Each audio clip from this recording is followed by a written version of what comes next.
Alright people, so welcome to SouFLoTV again. It's your host with the most, right? Alright, I just come off of work, man. Let me open the sunroof so we get some light in here. Okay.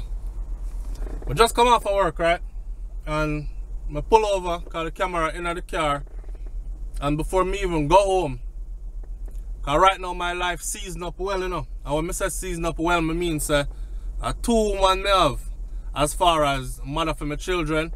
I have two of my baby mother them at the house. I have my now current wife and the ex-wife will come spend every Christmas with me. So whole heap of thing I go on and I try to hold my bearings, right?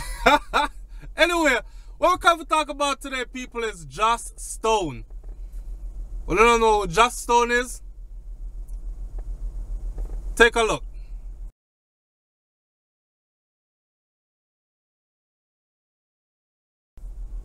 JOSS Stone.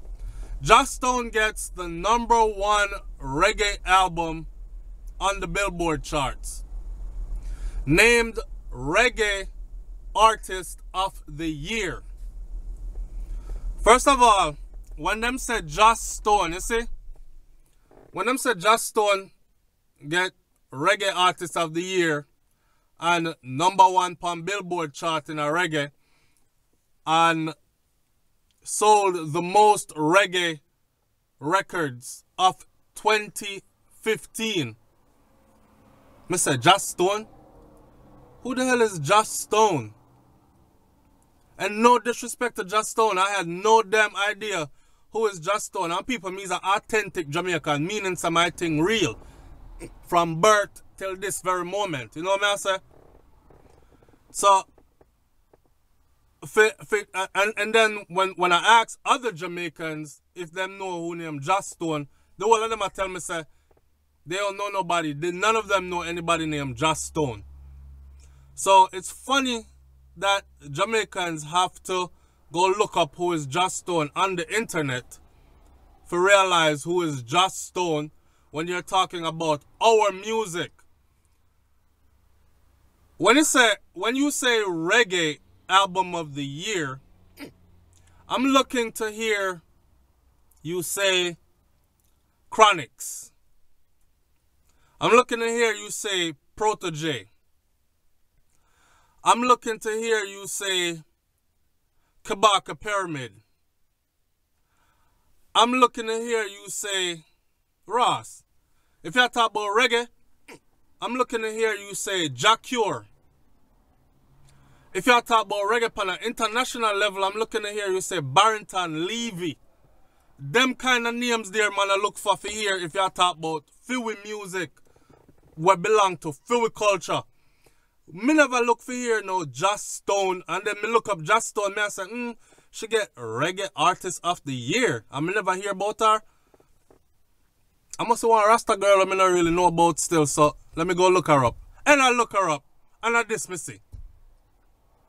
Then, no disrespect to her again, I said, well, Jamaica is out of many one people, so maybe she is Jamaican. So I'm going to look her up again. I start read up the biography and thing. The girl, British. English. Okay? Then, the album that she gets, the album that give her all these accolades by BillBoard is, the album named Food for Your Soul or Water for Your Soul or some shit like that. Listen, if you know Common, the rapper Common, we do movies now. We did that with one of the Williams sisters. Common did an album called Water for Your Soul or Food for Your Soul with the same damn topic. So people, what me I say is this, you see? A while ago, one band didn't come out and one band come out with them reggae music, and Soulja was the name of the band. Soulja came out with their reggae music, and Soulja got a lot of big accolades and Grammy nomination and shit like that. And I was saying to myself, that's real funny because I don't even know who damn Soulja is. So I'm driving around in Florida, and there's about to miss one big poster. Soulja headline performance with opening act. And guess who was the opening act? The opening act was the biggest reggae artist out of Jamaica at the time. Okay, Protege and the Indignation. Protege and Indignation. And people, if you don't know Protege and Indignation, if you want real authentic reggae, look up Protege and Indignation. Okay? Protege and Indignation was the little tiny picture on the big old poster. Opening act for Soulja, someone who none of us as Jamaicans in Florida knew about. Hear this. Let me tell my people this. You see, this is our problem, not their problem. And here's the reason why. I feed them BillBoard. They own BillBoard magazine. They own it. Okay? It's theirs. So they can take whoever they want to take and name them Artist of the Year. They can take whoever they want to take and name them Reggae Artist of the Year. Right? Them T4 things, they think it sounds better when one of their own sing it. That's all their business. There's nothing we can do. The only thing we can do about that is not wait on these people to validate us. In other words then, if me right now go cut a reggae album, I'm not looking for BillBoard to tell me my album is good or name me Artist of the Year. I'm not looking for no BillBoard accolades. And that's the thing about our people. We keep on looking to other people for them to acknowledge us and for them to tell us that we're worthy, when in truth and in fact, they don't want to acknowledge you and they don't want to tell you your truth, you're worthy. What they want to do is they want to steal your beautiful creation and give it to one of their own and have one of their own practice it till they master it, and then they give them the award and call them the best reggae singer or the best rapper. You see it happen in rap music too. You see it happen in rock and roll. You see it happen in every creation that certain people created. And again, I'm going to say this. Bob Marley said it one time, you know. Bob said, they asked Bob Marley, can reggae be copied? Bob said, yeah, sure it can be copied. But it can be authenticated by them. Because it have a certain vibe to it, you know. It have a certain vibe to it that vibe come with that life.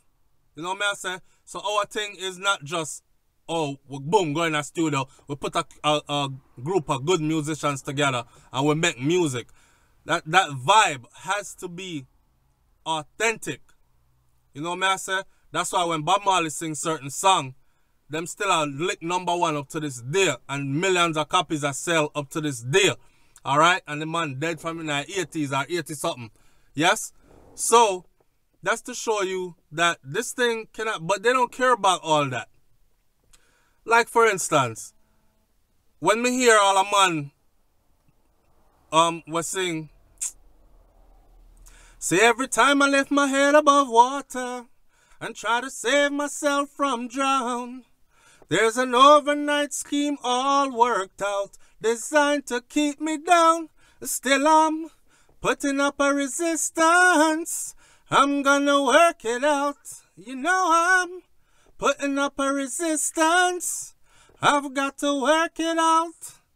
Blowing, blow, blowing, blow. I don't wanna stay home tonight. I long to spend some time with my family, but staying home won't make it right. Sometimes the pressure makes me feel like holler when every sign says no way out.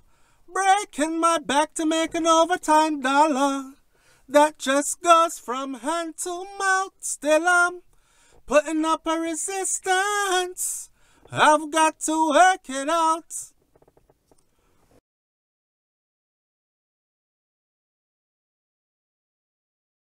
Like, comment, share, and subscribe to this and tell me, is there not a plot to whitewash reggae music? Is there not a plot to take away reggae music and separate it from Jamaica? Is there not a plot to stifle the reggae artists coming out of Jamaica? Is there not a plot to copy and run off with our thing and make it their own so they can make all the money off of it. Listen, a subscriber to SouFLoTV said recently, there is no money in reggae music. Hear me? If there's no money in reggae music, so many people wouldn't be trying to rip off reggae music. You hear me? And try to do copies off of it. There is a lot of money in reggae music. The fact that the reggae music genre is not monitored stringently as so many others are is the reason why a lot of people want to come over here, come get enough free money. Understand? So people, may I cut this one short. Like, comment, share, and subscribe.